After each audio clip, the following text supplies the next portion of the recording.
Well, Abdi, we are going to talk about cycles sometime in the near future, so stay tuned. We are working on that for you right now.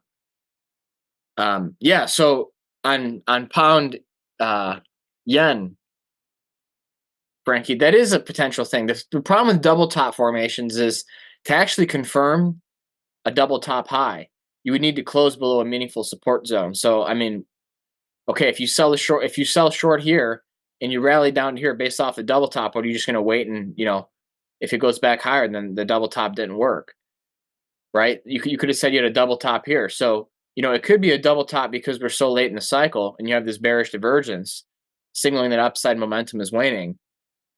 But it's I've been saying this, Frankie. My read on the yen right now is a little too contradictory because of how late we are in these cycles.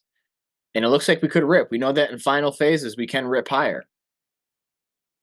So I just be careful trading the yen right now. I like the direction in the euro. The euro to me, seems to be trending in a much, better direction against the dollar.